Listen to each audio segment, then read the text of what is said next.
What's going on, everybody? Welcome back to JJD TV.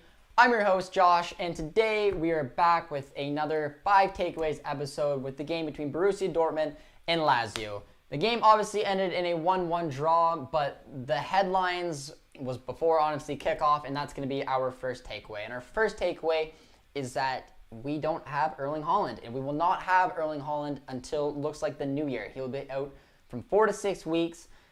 Probably the worst possible player we could have lost. He's been our absolute everything for us, and it's just honestly so frustrating to see that kind of happen. It was shocking news that happened right before the start of the game, and it sucks. So the big question was, how are we going to deal with it? He's scored so many goals for us already this season and in general, and it was just scary to see that what's going to happen without that number 9. We've had years of this when our number 9 isn't in. We have the wingers, the center attacking mids, just coming in and trying to play in that false 9 or that striker when they're not actually strikers. And it kind of showed today. We didn't have that crazy focal point that we have with the crazy mentality of Erling Haaland who wants to just do nothing but put the ball in the back of the net. And it was kind of a lackluster game. I thought we started off pretty hot. We got the goal, sat back, and it just didn't do a whole lot with it. And it just didn't have that little focal point that we needed, that Erling Haaland brings to this team. So losing him is a crushing blow. No doubt about it, it is. Which then goes on to our second takeaway, which is going to be someone who actually stepped in the lineup who hasn't been in it lately, and that's Mirai. And I thought Mirai was pretty sharp. We were reading a lot of comments on Twitter so far, and a lot of you guys agree that he was exciting to see. Every time we play in the 3-4-3 formation, it's been Meunier out there in the right wing-back spot. We can all agree that's not where he needs to be. If Meunier plays, it's going to have to be in the 4-2-3-1 as our right back. He doesn't have that attacking urgency that we need, or even the crossing ability that we need to be able to play in that position. Mirai has that. Mirai has been playing great at the tail end of last year when he had his opportunities, and now we get to see a little bit this year. And I was impressed with what I saw with a glimpse of it, and hopefully going forward we'll be able to utilize him in that right wing back spot. He impressed me today, and then if we want to use the 4-2-3-1, maybe we go with Meunier that way. So for me, Mirai was a positive. I'm excited to see him. I hope we get to see a little bit more of him. That goes on to our third takeaway, which is going to the other side as our left wing back, and that is Rafa Guerreiro. And this is just going to be a little bit of love for him.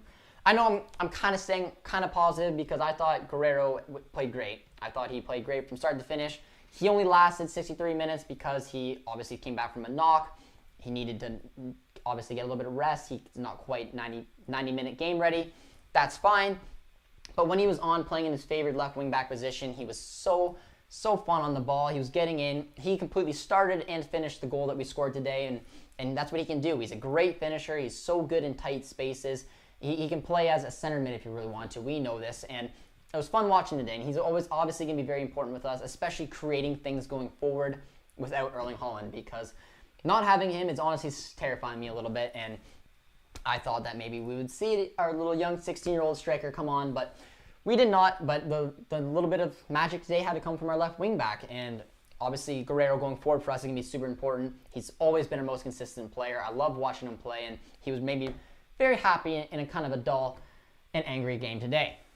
And that goes on to our fourth takeaway. And again, I'm a little more upbeat than I thought because I feel a little bit dull because it was a dull 1-1 draw in a game that we were hoping to win. The news before the game kind of broke my heart, but I thought Roman Bürki played excellent. For me, he was my man of the match. He had like 3 or 4 incredible saves.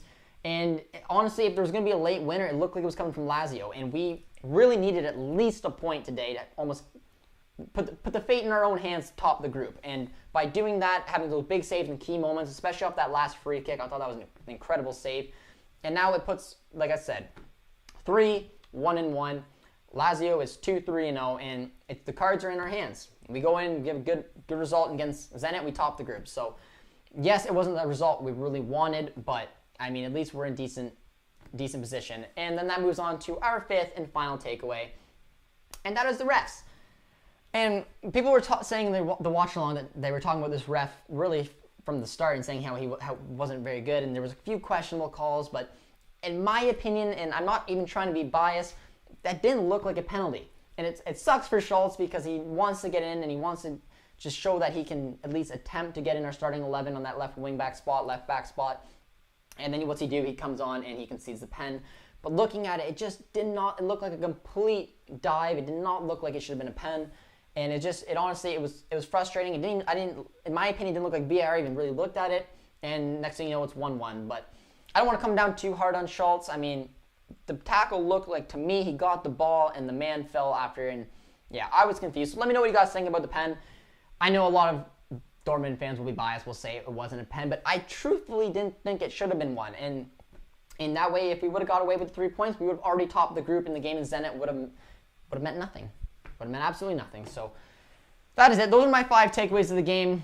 I know it wasn't the prettiest game. I know we didn't play overly good. Hummels went down with his ankle. Hopefully, I haven't heard anything yet that it's not too serious. Haaland being out 4 to 6 weeks, it's going to be a tough time for us. There's no questioning about that, but we can't get down.